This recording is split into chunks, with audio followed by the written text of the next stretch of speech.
Hello guys, in today's video we're going to look at a way to save you money when you're trying to work out like base colours for an army, or doing highlights on a certain colour, shades on a certain colour.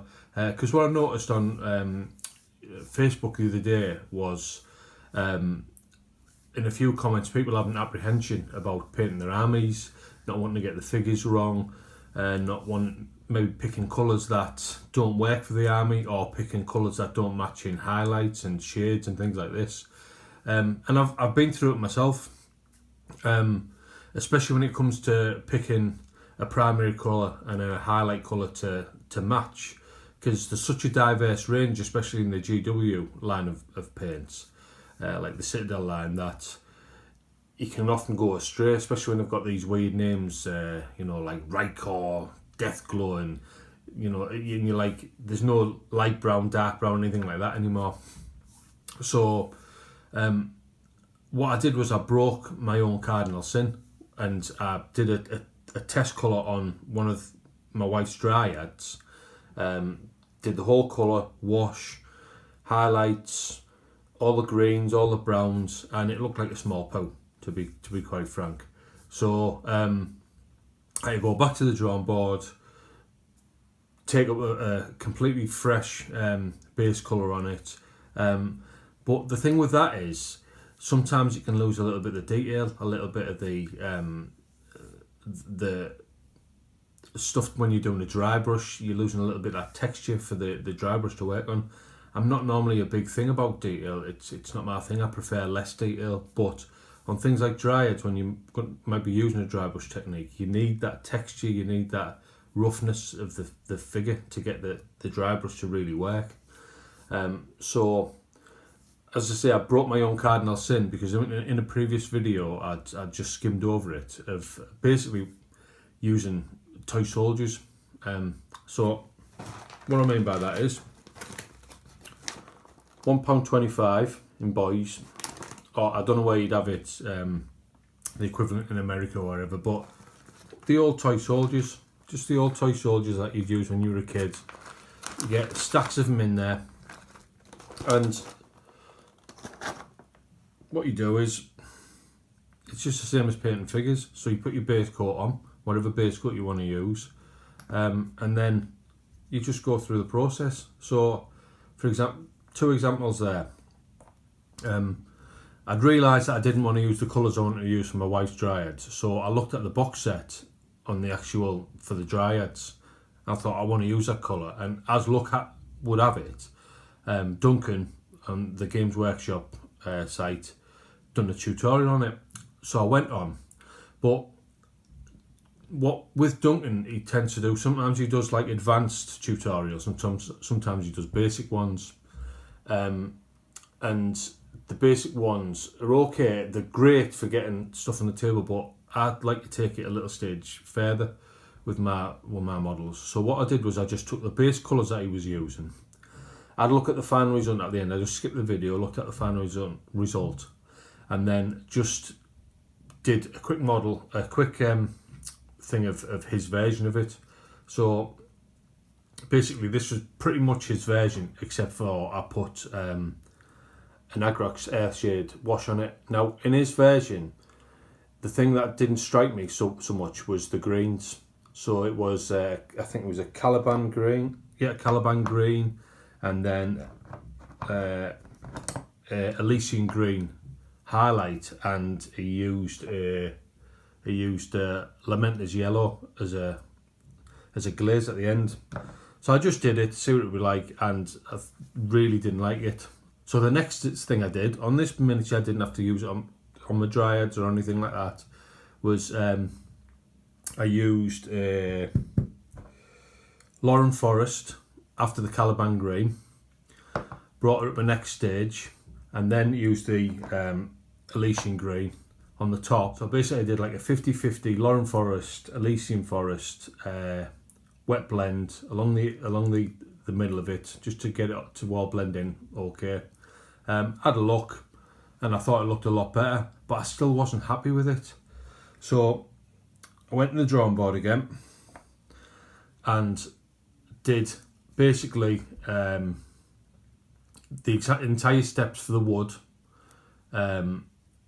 this was the outcome.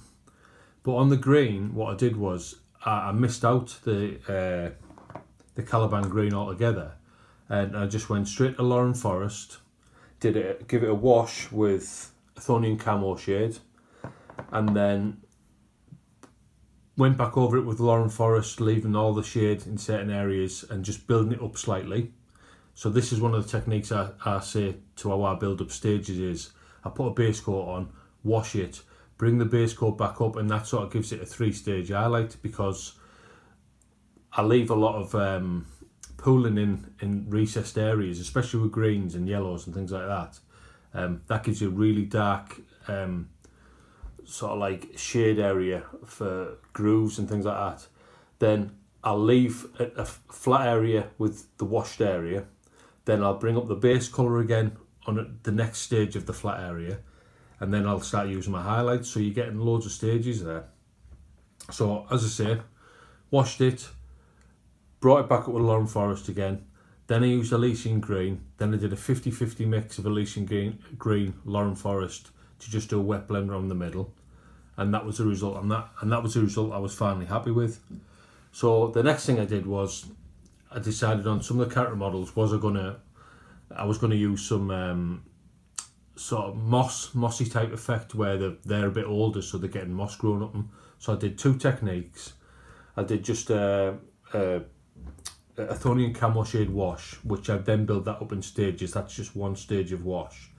The other thing I did was a dry brush with using certain greens. Now, where I work on a river, so I'm like working a lot around jetties, and you get like a lot of algae and stuff like that, and it builds up. And this is what it looks like. It's a very bright colour algae, and if you hit it with your boat or anything like that, there's a more of like a yellow texture underneath it, so it's like a brightish green, and then if it's damaged, behind that is like a yellowy type of thing. So that was the benchmark I had to use, and I thought it looked more like algae than it did moss, so I'll probably go with this technique. But again, on that model, I've got the base colour used and all the highlights and washes and everything. I've worked out what type of thing I want to do if I want to put moss on it, and I've done the greens. So that's basically led to the entire stage I wanted to use for my wife's dryads. Well, my entire wife's Sylvaneth army, because I'll use the same technique on the entire army, and all I'll do is just put a few details on, like the Kernath hunters, and the big tree lords and things like that. I'll just put various details, but I can do a video. You let me know below, guys, if you want me to do a video. And I can do a video of that and show you little various extra details I put on it. But I just wanted to say that again, because as I say, I've noted a lot of apprehension, and I've had it before, of painting stuff on that apprehension of starting. You don't want to get it wrong, you don't want to mess up all this money that you've paid for the army. So as I say, £1.25, you've got loads of stuff to work with there, and because it's cheap little models, you can just go over, and then you could just go over that again with a red or blue or whatever colour you wanted. It really doesn't matter. Just a quick thing for you, my Facebook page has changed because me and my wife had a joint Facebook, but I'm not really interested in Facebook. What I'm interested in is the hobby. So I wanted an outlet on Facebook for the hobby, so I've created my own Facebook page, and it's just purely for the hobby. So if anyone wants to add me as a friend or whatever, because it's quite an obscure name to the Gibsons, it's different to that, please do so. Obviously it's just solely based on the hobby and other little interests. It's nothing to do with personal life or anything like that, really. So it's Bare Hands Bradshaw. So feel free, guys. I'll be posting loads of stuff up there to do with the hobby, doing video announcements, things like that. And I'll put a link below as well for it. So that's it, guys. I really hope that helped. I'll put a couple of stills up at the end to show the finished results of one of the dryads. And yeah, just cracking on with it. Really, doing it in stages.